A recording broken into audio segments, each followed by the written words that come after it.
Fala, galera! Sejam bem-vindos a mais um vídeo do nosso canal. Vamos falar sobre...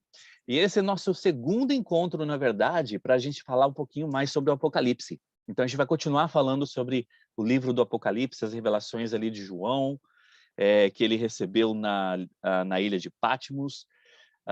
Então, se você gosta desse assunto, se você gosta de falar sobre o Evangelho, se você gosta de falar sobre as Escrituras, de conhecer um pouquinho melhor, de falar sobre esse tópico, de conhecer um pouquinho mais sobre o Apocalipse, então fica aí. Dá uma curtida aí embaixo, nesse sinalzinho que você tem ali, dá uma curtida e se inscreve aí no nosso canal para você ficar antenado com as novidades que vão vir por aí, os outros vídeos que a gente vai estar postando, beleza?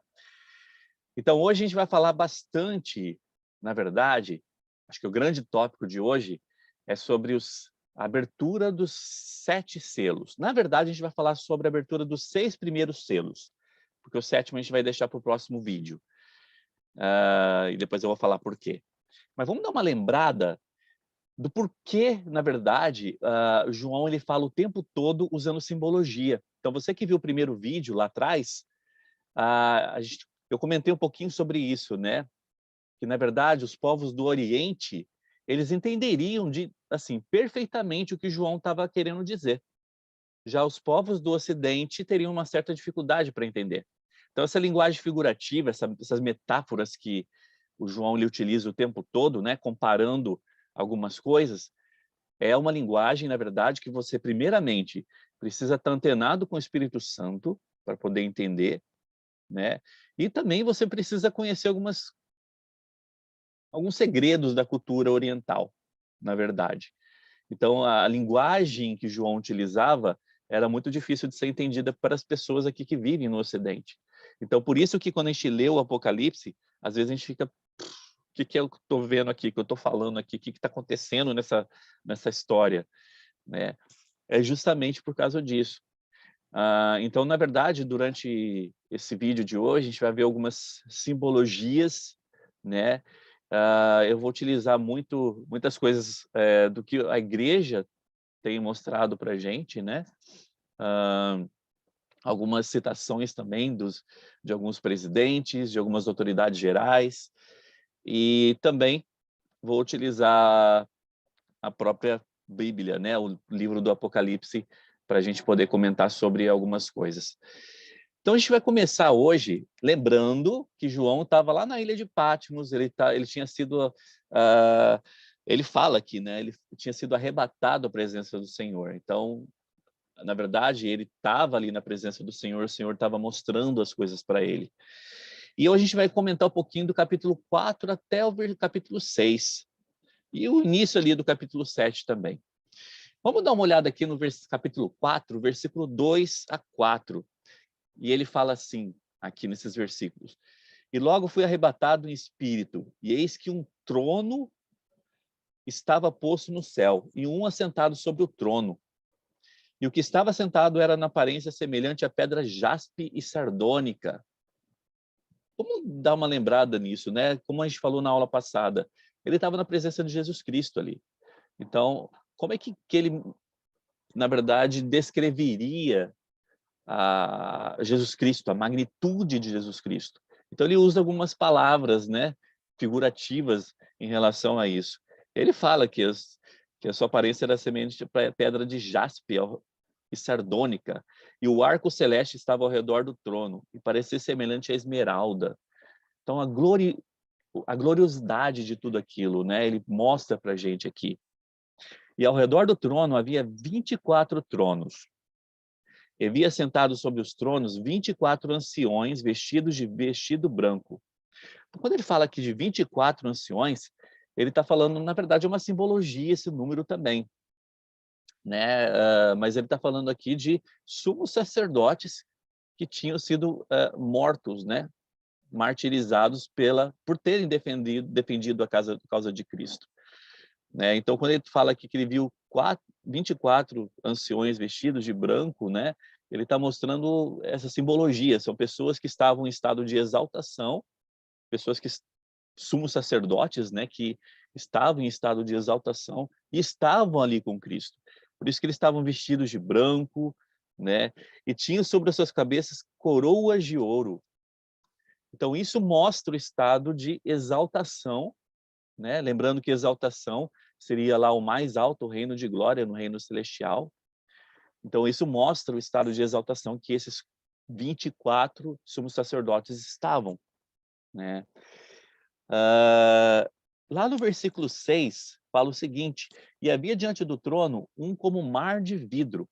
Então, diante deles, eles tinham um como mar de vidro.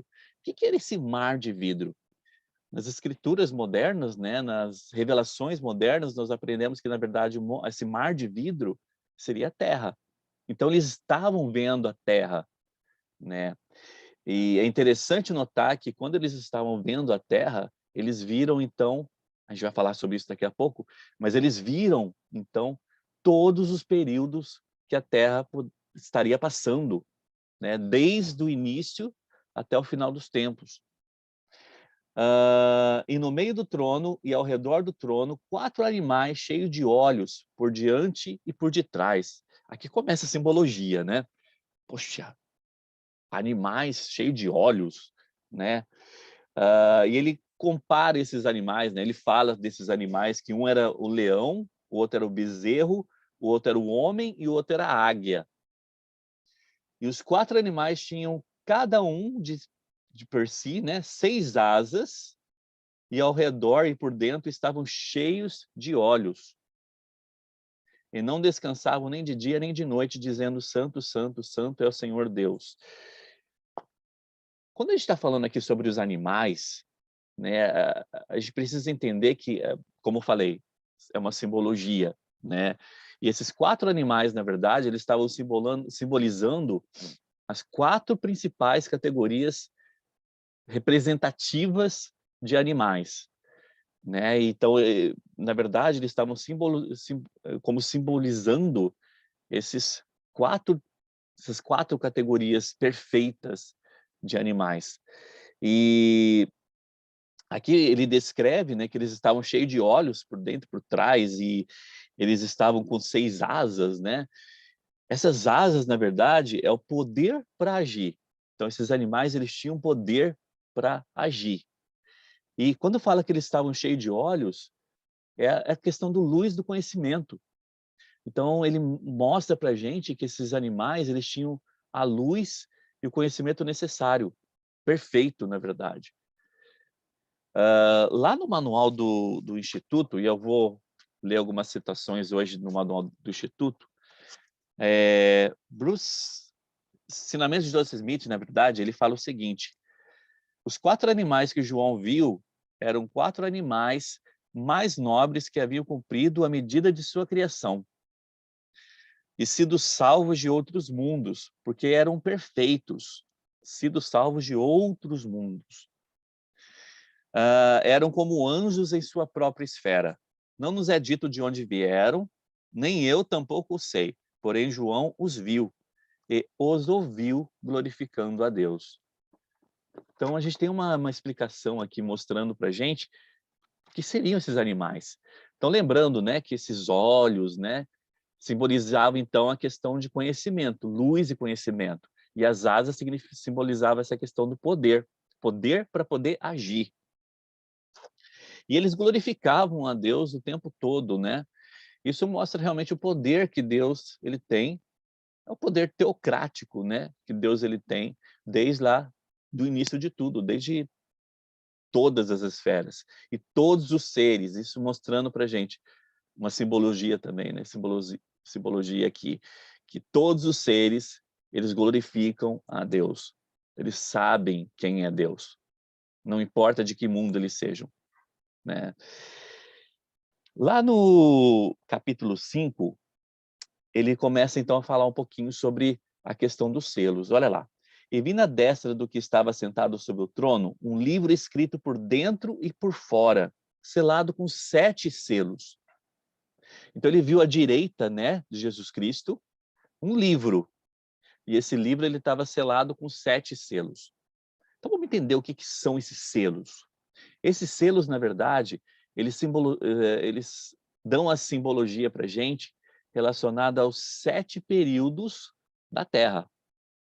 Então, por exemplo, o primeiro selo era referente a aproximadamente 4.000 a 3.000 anos antes de Cristo.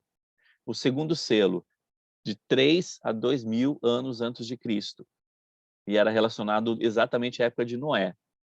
O terceiro selo era relacionado ao período de 2.000 a 1.000 antes de Cristo.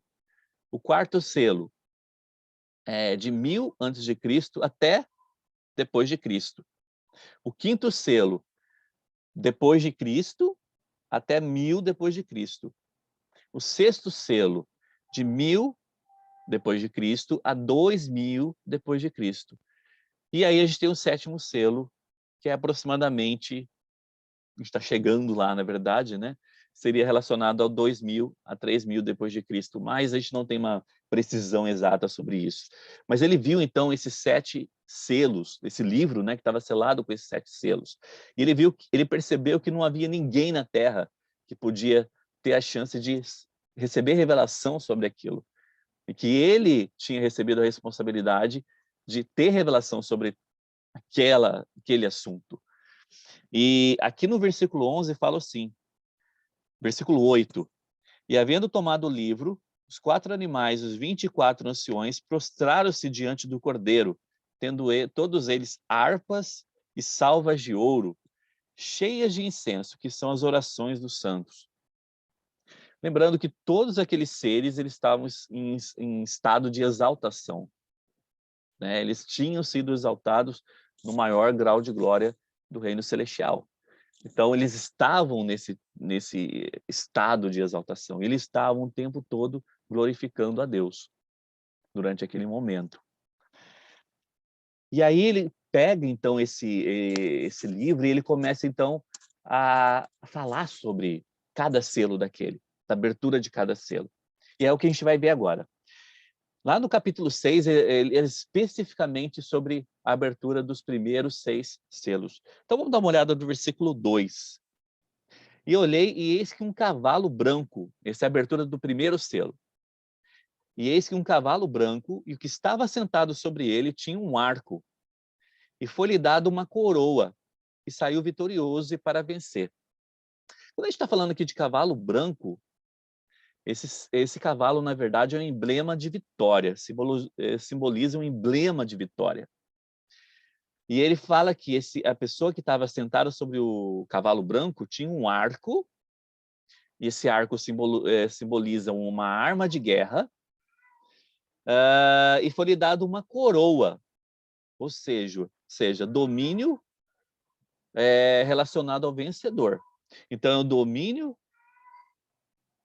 relacionado ao poder que o vencedor ele teria. Essa época, galera, é relacionada exatamente à época de Enoque. Enoque, ele foi um guerreiro, né? E aqui mostra pra gente essa situação. O presidente McConaughey, Bruce R. McConaughey, ele falou o seguinte aqui no manual. Em verdade, jamais houve um ministério como o de Enoque, nem um general semelhante a ele. General semelhante a ele no quesito espiritual. Quão apropriado, portanto, que ele cavalgasse o cavalo branco da vitória, na visão apocalíptica de João.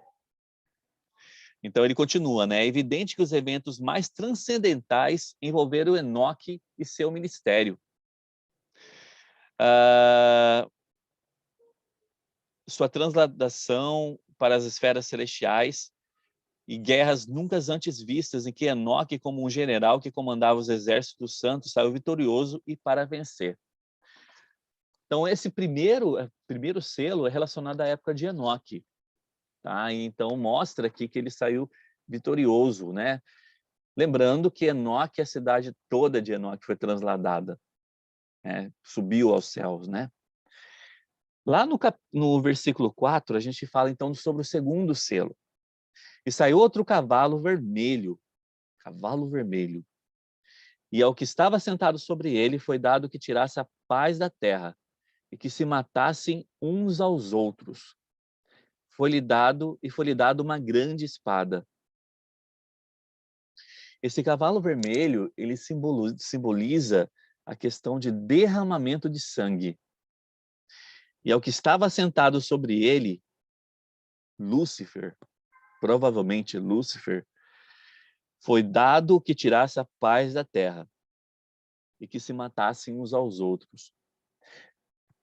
O período de Noé, ele foi um dos períodos mais violentos da história, que as pessoas não estavam se aguentando uma com as outras, né? Então, esse período, na verdade, ele é simbolizado aqui na abertura do segundo selo. Então, Lúcifer, ele despertou essa maldade no coração dos homens, né? E, infelizmente, por causa disso, houve grande morte na Terra, né? Ele fala que foi uma grande espada, foi que essa pessoa que estava cavalgando esse cavalo recebeu, né? Então, lembrando, na época de Noé, a Terra foi praticamente destruída, né? Nós tivemos poucas pessoas que se salvaram, né, junto da Arca de Noé. Terceiro selo, lá no versículo 5 a 6, fala assim: havendo aberto o terceiro selo, ouvi dizer ao terceiro animal: vem. E olhei, e eis que um cavalo preto, e o que estava sobre ele estava sentado, tinha uma balança na mão. Esse cavalo preto, na verdade, ele simbolizava fome. Essa era a simbologia do cavalo preto, né? Ele simbolizava essa questão da fome. E ele viu que a pessoa que estava montando esse cavalo, tinha uma balança na mão. Então, era basicamente isso: ou você comia, ou você morria, basicamente, né? Porque era pesado. Era dito que um salário era referente a uma medida de trigo, por exemplo. Então, foi um período na história, para a gente ter ideia, né, que o irmão de Abrão, por exemplo, ele morreu de fome. Foi a época, por exemplo, que o pai de José pediu que os irmãos do José fossem lá no Egito atrás de trigo, né? Ou seja, era um período que a humanidade teve muita fome. Então, a morte se espalhou demais pela terra. Então, isso foi logo depois do dilúvio, da época de Noé. Então, foi um período assim que a terra foi assolada pela fome. E isso que é falado aqui no terceiro selo. Lá no versículo 8, a gente tem a abertura do quarto selo. E fala assim: e olhei, e eis que um cavalo amarelo, e o que estava sentado sobre ele tinha por nome Morte. E o inferno o seguia. E foi-lhe dado poder para matar a quarta parte da terra, com espada e com fome, com peste, com as feras da terra. Esse foi um período antes da vinda de Cristo aqui para a terra, né? Antes que ele nascesse. Então foi um período que teve muita morte entre os reinos, né? A devastação de reino, um reino contra o outro, né? Foi um período de muita destruição. Foi isso que aconteceu nessa época. Então esse período ele foi literalmente considerado um período de morte. Lá no versículo 8, versículo 9 a 11, fala da abertura então do quinto selo. E havendo aberto o quinto selo, vi debaixo do altar as almas dos que foram mortos por amor da palavra de Deus e por amor do testemunho que deram. E clamavam com grande voz, dizendo: até quando, ó verdadeiro e santo dominador, não julgas e vingas o nosso sangue dos que habitam sobre a terra? E foram dadas a cada um compridas vestes brancas, e foi-lhes dito que repousasse ainda um pouco de tempo, até que também se completasse o número de seus conservos e seus irmãos, que haviam de ser mortos como eles foram. Essa é basicamente a época que Jesus Cristo nasceu, né? E essa época, na verdade, ela foi seguida de muita destruição de pessoas que acreditavam em Cristo, que pregavam o evangelho. São os mártires, né? Então, essa época foi simbolizada pela questão dos mártires que foram mortos por defenderem o evangelho, por defenderem Cristo. E a gente conhece aqui 3 coisas principais dessa época, relacionada à abertura do quinto selo.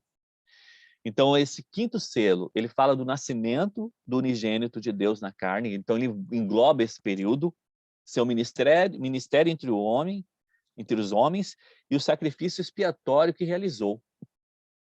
Ele fala também sobre o desenvolvimento e perfeição da igreja estabelecida por Jesus, a quem ele pertence, e o inacreditável fanatismo que veio existir entre seus fiéis, que aceitavam o martírio quase como sinônimo de aceitação do evangelho. Então, lembrando que eu acabei de falar, né? O martírio era uma marca característica daqueles que estavam seguindo o evangelho naquela época, né? Então, como não poderia deixar de ser a completa apostasia do verdadeiro e perfeito cristianismo. Então, a apostasia, que foi o afastamento total da verdade, ela também faz parte dessa época. Que por sua vez deu origem à longa noite de trevas apóstatas que cobriu toda a face da terra. Então nós temos aqui 3 principais coisas que aconteceram durante a abertura do quinto selo. Então foi a época dos mártires, aqueles que se sacrificavam pelo evangelho. Foi a época do nascimento de Jesus Cristo, né, de todo o seu ministério e tudo mais. E também foi a época onde começou a grande apostasia, né? Então, o que aconteceu, na verdade? Pelo fanatismo que as pessoas tinham, esse fanatismo acabou acontecendo, acabou tendo como consequência outras situações. As pessoas começaram, na verdade, a criar coisas. E por criarem coisas, eles desvirtuaram a situação do evangelho de Cristo naquela época. Então, aí que começa o período da apostasia. Então, as pessoas começam a acreditar em outras coisas, defender outras coisas, achando que estão defendendo coisas certas, e aí começa várias ideias e tudo mais, e foi um grande período negro da história relacionado ao afastamento de toda a verdade de Jesus Cristo, né? Agora, chegando no finalzinho do nosso vídeo de hoje, vamos falar um pouquinho sobre o capítulo 7. O capítulo 7 tem algumas coisas bem interessantes aqui, do versículo 1 até o 4. Então, se vocês puderem acompanhar aí do outro lado, eu acho que esse capítulo tem algumas coisas bem interessantes aqui para a gente poder comentar. Lembrando que a gente está falando sobre o Apocalipse, ele está cheio de simbologias, né? Então, a gente precisa estar antenado com esses símbolos que estão falados aqui. E ele fala o seguinte: e depois dessas coisas, vi 4 anjos que estavam sobre os 4 cantos da terra. Esses 4 anjos, na verdade, eles ganharam o poder de destruir ou salvar a terra. É como se Deus tivesse falado para eles: olha, vocês têm o poder para destruir ou salvar a terra quando vocês quiserem. Retendo os 4 ventos da terra, para que nenhum vento soprasse sobre a terra, nem sobre o mar, nem contra árvore alguma. E vi outro anjo subir da banda do sol nascente, e que tinha o selo do Deus vivo. Irmãos, esse anjo que ele viu aqui é Elaías. Lembrando que Elias, né, ele na verdade é um título. Ele é um título referente a vários anjos que vieram restaurar várias ordenanças do evangelho. Aí que entra a questão da importância da restauração do evangelho. Porque, na verdade, durante a época da restauração, várias chaves foram restauradas. Então, Elias, Elaías, né, esse espírito, né, de Elias, que é, na verdade, um título, ele é dado a quem vem restaurar o poder de várias outras coisas, de várias ordenanças. Então, ele viu aqui, né, que esse outro anjo, ele tinha o selo do Deus vivo. E ele clamou com grande voz aos 4 anjos, aqueles que tinham poder para destruir ou salvar a terra, a quem fora dado o poder de danificar a terra e o mar, dizendo: não danifiqueis a terra, nem o mar, nem as árvores, até que hajamos assinalados nas suas testas os servos do nosso Deus.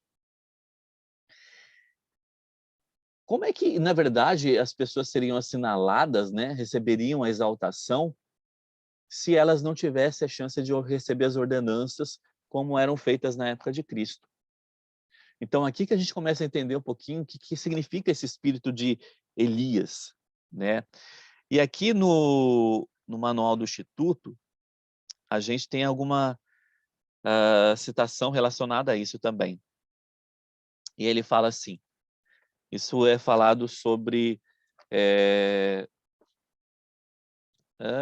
Smith, está no Church History, e fala o seguinte: como afirmei anteriormente, a restauração do evangelho não foi feita através de um único mensageiro, mas de diversos deles, que vieram e conferiram suas chaves, o poder de autoridade a Joseph Smith, né, e a quem estava lá no início da restauração.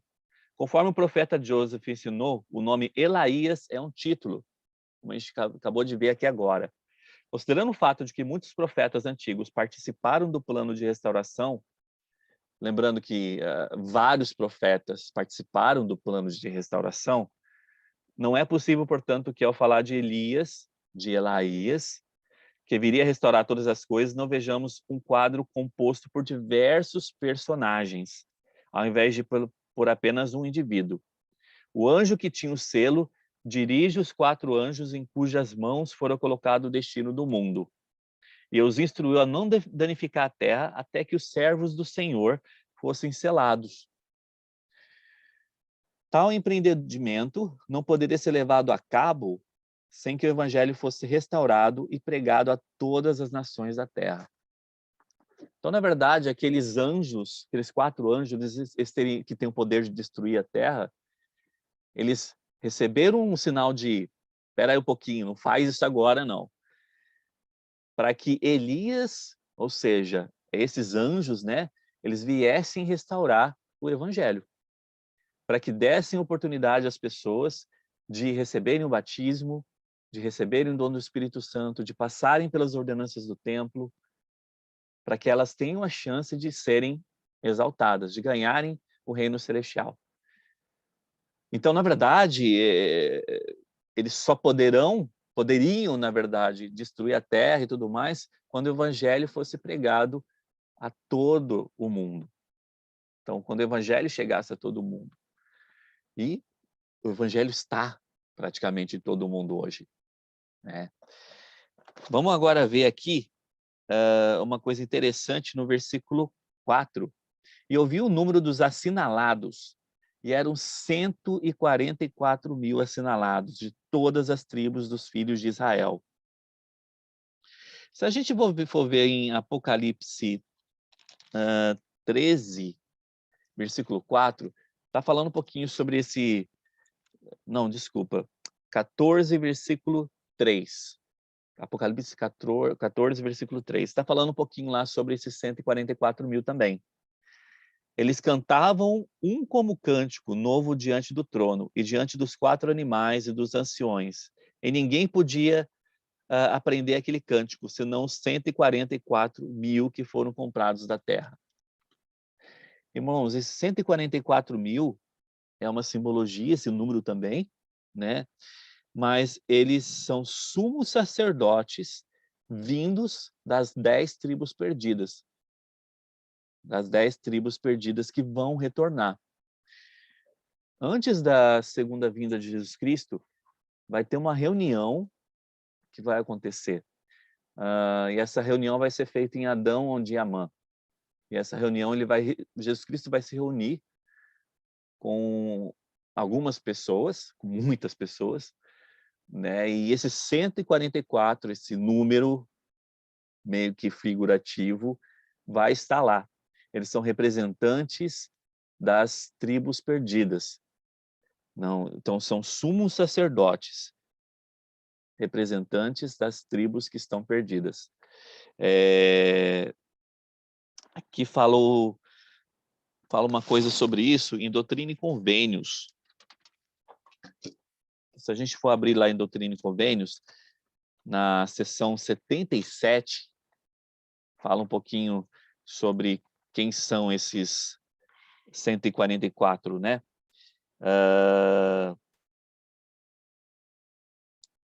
Cadê aqui? Aqui.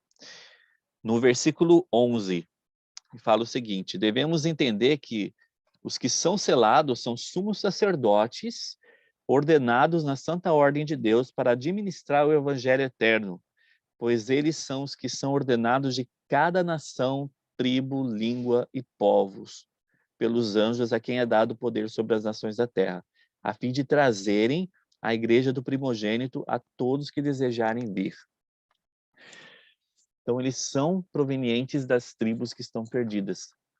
Olha que interessante isso, né? E é interessante notar a importância que o Senhor dá a essas pessoas.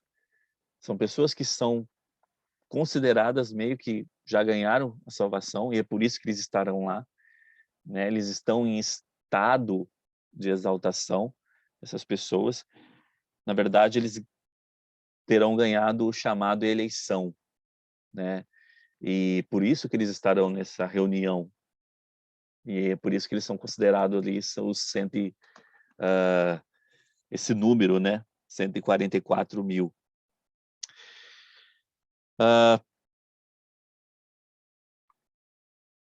Eu gostaria de terminar na verdade, esse vídeo aqui com a gente hoje, falando o seguinte.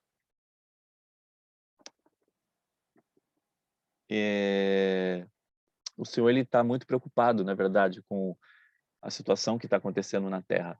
Nós estamos, na verdade, na abertura do 6º selo, né? E esse 6º selo, ele é composto de muita destruição. E é basicamente o que a gente tem visto na Terra hoje em dia. E, na verdade, o Senhor, a mensagem principal do Apocalipse, né, se a gente for prestar atenção, é uma mensagem de esperança para aqueles que são seguidores do Evangelho de Cristo. Lá no versículo 13 até o 17, aqui do capítulo 7, fala o seguinte: um dos anciãos me falou dizendo: estes que são vestidos de vestido branco, quem são e de onde vieram?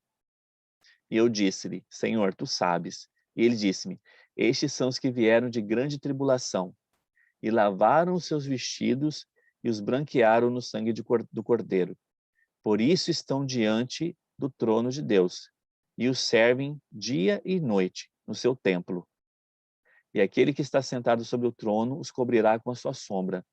Nunca mais terão fome, nunca mais terão sede, nem sol nem calma alguma cairá sobre eles, porque o Cordeiro que está no meio do trono os apacentará.